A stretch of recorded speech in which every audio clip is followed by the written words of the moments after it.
ఆ నియోజకవర్గంలో చెలరేగిన ఇసుక తుఫాన్ అధికార పార్టీని కుదిపేస్తోందట. ఇసుక అక్రమ రవాణా వ్యవహారం చినికి గాలివానగా మారిందని టాక్. ఇసుక విషయంలో సామాన్యులని పోలీసులు ఇబ్బందులు పెడుతుంటే వాళ్ళు కాస్త అధికార కాంగ్రెస్ పై విమర్శలు గుప్పిస్తున్నారట. ఇదంతా లోకల్ కాంగ్రెస్ ఎమ్మెల్యేకి పెద్ద తలనొప్పిగా మారిందట. దీంతో పోలీసుల దూకుడుకు కళ్ళెం వేయాలని పార్టీ పెద్దలకు ఆమె విజ్ఞప్తి చేస్తున్నారట. ఇంతకీ ఏదా నియోజకవర్గం, ఎవరా లీడర్?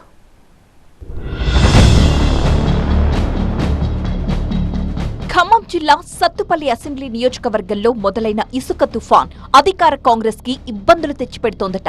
ప్రభుత్వ భవనాల నిర్మాణానికి కాంట్రాక్టర్లకు ఏపీ నుంచి ఇబ్బడి ముబ్బడిగా ఇసుక అక్రమ రవాణా జరుగుతున్నా పోలీసులు, రెవెన్యూ అధికారులు అస్సలు పట్టించుకోవడం లేదట.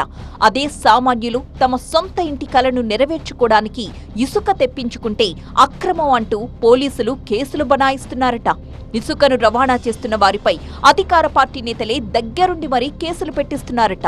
కాంగ్రెస్ నేతలు రెండు వర్గాలుగా విడిపోయి అధికారులపై ఒత్తిడి తెచ్చి కేసులు పెట్టిస్తున్నారు అన్న విమర్శలు, ఆరోపణలు వినిపిస్తున్నాయి.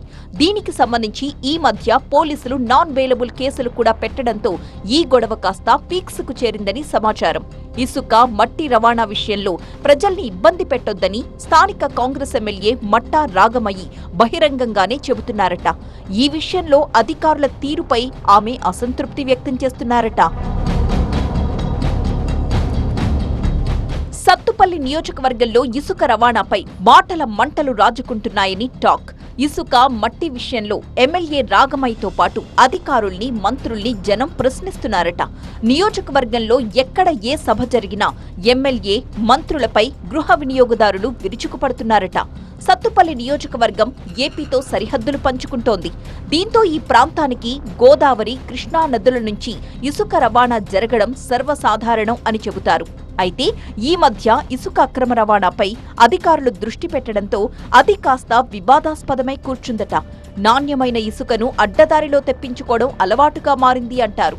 ఆంధ్ర ఇసుకకు మంచి డిమాండ్ ఉండడంతో కొంతమంది అక్రమంగా ఇసుకను రవాణా చేస్తున్నారట. ఇసుక అక్రమ రవాణాకు అడ్డుకట్ట వేయడానికి పోలీసులు, రెవెన్యూ అధికారులు గట్టి నిఘా పెట్టి కఠిన చర్యలు తీసుకుంటున్నారు. స్థానిక పోలీస్ స్టేషన్ల పరిసరాల్లో ఎక్కడ చూసినా సీజ్ చేసిన ఇసుక లారీలే దర్శనమిస్తున్నాయి. సరైన ఆధారాలు, రసీదులు చూపించకపోతే సీజ్ ది లారీ అంటున్నారట పోలీసులు. అయితే రాష్ట్రంలో ఎక్కడా లేని విధంగా నాన్ బెయిలబుల్ కేసులు నమోదు చేయడం సంచలనంగా మారింది. దీంతో నాణ్యమైన ఇసుక దొరక్క గృహ వినియోగదారులు నానా ఇబ్బందులు పడుతున్నారట. ప్రభుత్వ భవనాల నిర్మాణానికి కాంట్రాక్టర్లకు ఏపీ నుంచొచ్చే ఇసుక సక్రమం అయితే తమకు అక్రమం ఎలా అవుతుంది అని గృహ వినియోగదారులు ప్రశ్నిస్తున్నారట. ఈ మ్యాటర్లో అధికారులు, కాంగ్రెస్ నేతల తీరుపై ప్రజలు మండిపడుతున్నారని చెబుతున్నారు. ఈ పరిణామాలపై స్థానిక ఎమ్మెల్యే రాగమయ్యి తీవ్ర అసంతృప్తి వ్యక్తం చేస్తున్నారని చెబుతున్నారు. గృహ వినియోగదారుల కోసం ఇసుక, మట్టి తోలుతుంటే ఇబ్బందులు పెట్టడం ఏంటని అధికారుల్ని ఆమె ప్రశ్నిస్తున్నారట.